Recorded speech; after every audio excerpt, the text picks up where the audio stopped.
Assalamualaikum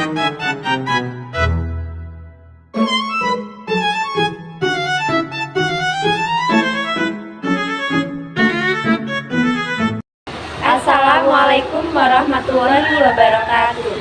Perkenalkan, nama saya Sabila Nur Fadila dengan NIM 252310101050 dengan rekan saya Zulfa Kaputri Anissa dengan NIM 252310101051. Kami dari kelas D akan mempresentasikan atau menjelaskan tentang anatomi fisiologi. Anatomi fisiologi sendiri yaitu ilmu pengetahuan yang mempelajari tentang susunan atau potongan tubuh dan bagaimana alat tubuh tersebut dapat bekerja Dan bagaimana cara tubuh dapat menyeimbangkan serta mempertahankan kehidupan yang bisa kita sebut dengan homeostasis. untuk memudahkan kita dalam mendeskripsikan anatomi. Juga ditetapkan garis-garis dan bidang hayal yang biasa kita sebut dengan imajiner. Yang pertama ada garis tengah atau sagittal. Itu merupakan garis imajiner yang melintas secara vertikal, juga menembus garis bagian tubuh dari atas kepala hingga bawah, yang membagi tubuh menjadi bagian kanan juga kiri. Yang kedua, ada pembelahan horizontal, yaitu pembelahan yang membagi tubuh menjadi dua bagian, yaitu atas superior, yang bawah inferior. Yang ketiga, ada pembelahan koronal, membagi tubuh menjadi dua bagian, yaitu anterior bagian depan, juga posterior bagian belakang.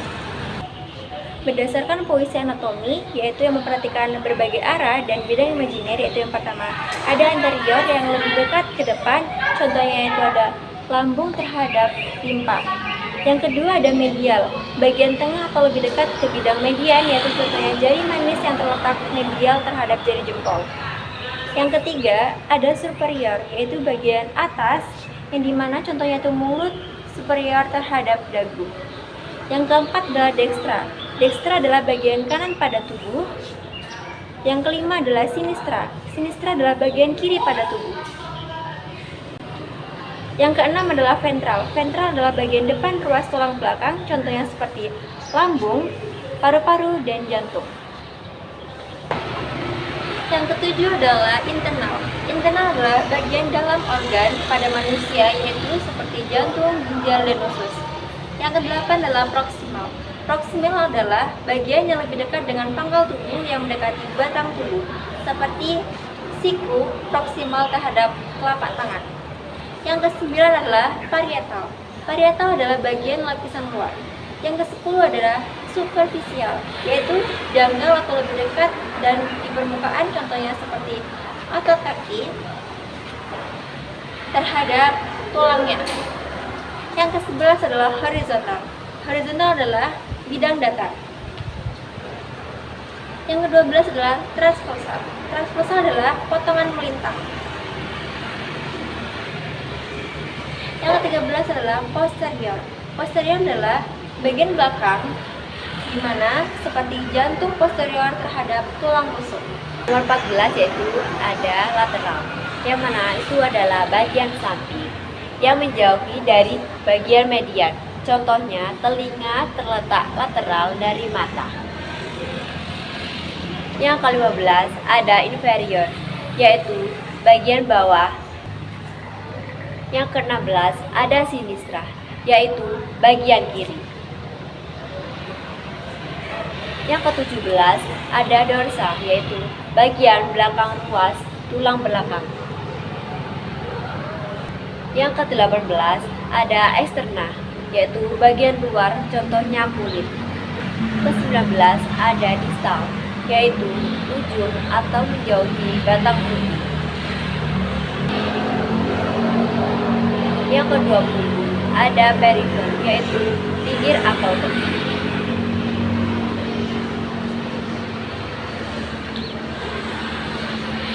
Yang ke-21 ada visceral, yaitu lapisan dalam. Yang nomor 29 ada cauda, yaitu bagian ekor. Nomor 30 ada palmar, yaitu anggota gerak atas.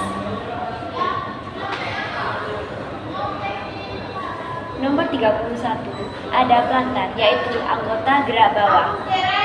Contohnya seperti ini. Nomor 32 ada ulnar, yaitu tulang hasta. Itu yang bagian bawah sini. Nomor 32 ada radial, yaitu tulang pengupil bagian atas. Nomor 34 ada tibial, yaitu tulang kering.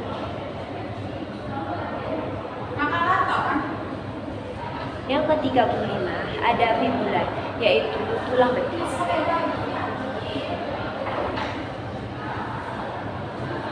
Kedua yaitu adalah posisi anatomi. Posisi anatomi terbagi menjadi 4. Yang pertama yaitu posisi anatomi berdiri. Pada posisi ini, tubuh manusia lurus dalam posisi berdiri dengan memandang ke arah ke depan, lalu telapak tangan menggantung pada kedua sisi badan, di mana telapak tangan berhadapan langsung ke depan. Kaki dan telapak kaki menghadap lurus sempurna. Pada posisi anatomi ini sangat penting karena hubungannya dengan semua struktur digambarkan dengan asumsi berada posisi anatomi berdiri seperti ini. Yang kedua yaitu ada posisi supinasi atau biasa kita sebut dengan terlentang. Pada posisi ini tubuh itu berbaring. Nah, dengan wajahnya ini menghadap ke atas. Lalu semua posisi ini tuh sama dengan posisi anatomi, hanya berbeda dengan di bidang horizontal daripada bidang vertikal. Yang ketiga pada posisi anatomi yaitu adalah posisi prone, di mana yaitu posisi tengkurap. Pada posisi ini punggung menghadap ke atas, tubuh terletak pada bidang horizontal dengan wajah menghadap ke bawah. Yang keempat ada posisi litotomi, yang itu pada posisi ini tubuh itu berbaring terlentang, lalu paha diangkat secara vertikal, kemudian betis lurus horizontal. Tangan biasanya itu dibentangkan seperti sayap. Kaki diikat dalam posisinya untuk mendukung lutut. Nah, biasanya gerakan ini tuh biasa untuk orang-orang yang melahirkan. Dalam kebidanan itu banyak digunakan. Tiga adalah ada arah gerakan. Arah gerakan terbagi menjadi 9. Yang pertama adalah fleksi dan ekstensi. Fleksi adalah gerakan membengkokkan atau melipat sendi. Yang kedua adalah ekstensi. Ekstensi adalah gerakan meluruskan kembali sendi. Lalu yang kedua adalah aduksi dan abduksi. Aduksi adalah gerakan mendekati badan. Sedangkan abduksi adalah gerakan menjauhi badan. Yang ketiga ada gerakan rotasi. Gerakan rotasi sendiri itu adalah gerakan memutar sendi. Contohnya seperti ini. Yang kedua adalah gerakan sirkumfleksi. Gerakan sirkumfleksi itu adalah pergerakan gabungan antara fleksi, ekstensi, aduksi, dan abduksi. Contohnya seperti ini.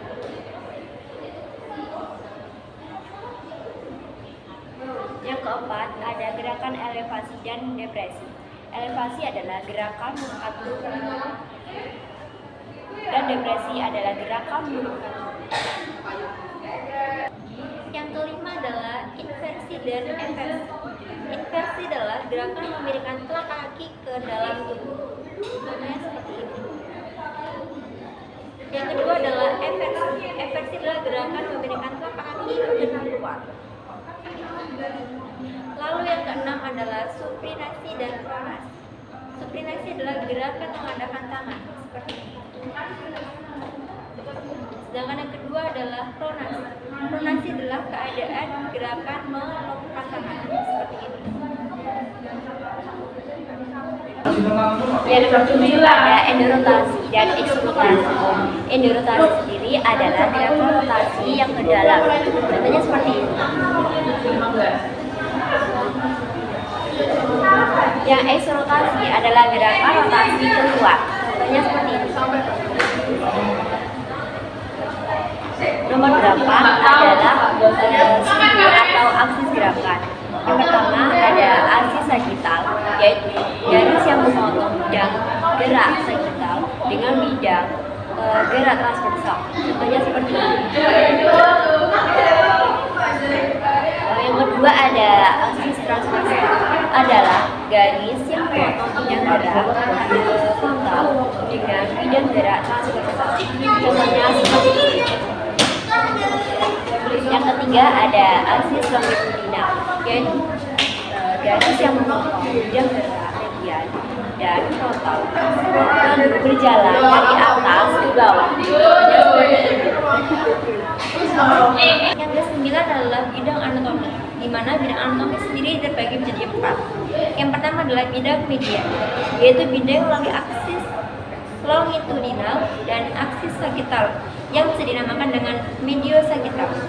Yang kedua adalah bidang sagital, atau bisa kita sebut sebagai bidang paramedian, yaitu setiap bidang yang sejajar dengan bidang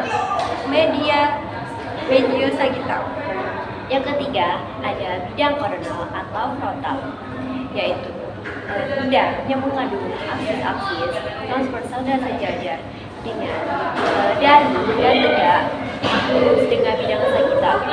Yang keempat ada bidang transversal, yaitu letaknya tegak lurus dengan bidang-bidang sagital dan bidang koronal pada posisi berdiri, posisi bidang horizontal. Yang keempat adalah istilah nomenklatur anatomi yang lain, dibagi menjadi 10, yaitu yang pertama prosesus, nama umum pada tonjolan. Yang kedua adalah spin, yaitu tonjolan yang tajam seperti duri.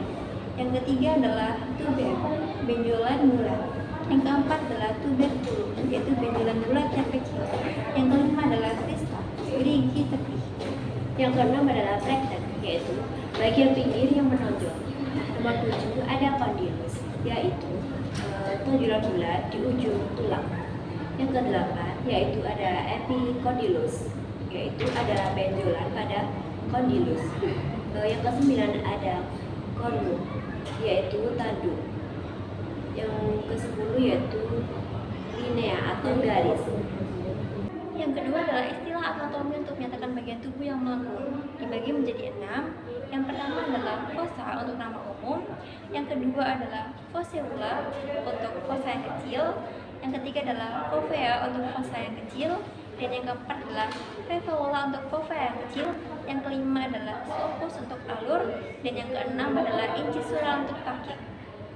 Nomor 3 ada istilah anatomi yang menyatakan lubang, saluran, dan ruangan. Yang pertama yaitu ada foramen, itu ada lubang. Yang kedua ada visura, yaitu celah. Yang ketiga ada apertura, yaitu pintu. Yang keempat ada kanalis, yaitu saluran. Yang kelima ada ductus, yaitu pembuluh.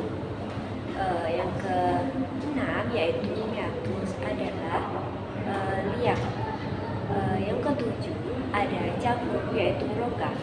Yang kedelapan ada selula, yaitu ruang kecil.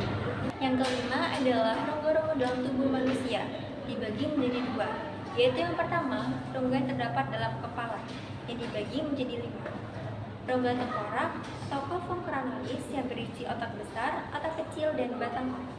Yang kedua adalah rongga mata atau cavum orbital yang berisi belah mata. Yang ketiga adalah rongga hidung atau cavum nasi yang berisi tempat lewatnya udara pernapasan. Yang keempat adalah rongga mulut atau cavum oris yang berisi lidah dan gigi. Yang kelima adalah rongga telinga tengah atau cavum timpani yang berisi berupa tulang-tulang pendengaran. Yang kedua, rongga terdapat pada badan, biasa dibagi menjadi 3 bagian. Yang pertama ada rongga dada atau cavum thoracis yang berisi paru-paru, jantung, pembuluh darah aorta, pembuluh darah vena cava, arteri, dan vena pulmonalis, trachea, bronchus, dan esophagus. Yang kedua ada rongga perut atau cavum abdomen yang berisi labu, usus halus, usus besar, kelenjar pankreas, limpa, hati, dan ginjal. Dan yang terakhir ada rongga panggung atau cavum pelvis yang berisi kandung kemih, rektum pada laki-laki, kelenjar prostat, perempuan terhadap rahim, dan ibu telur.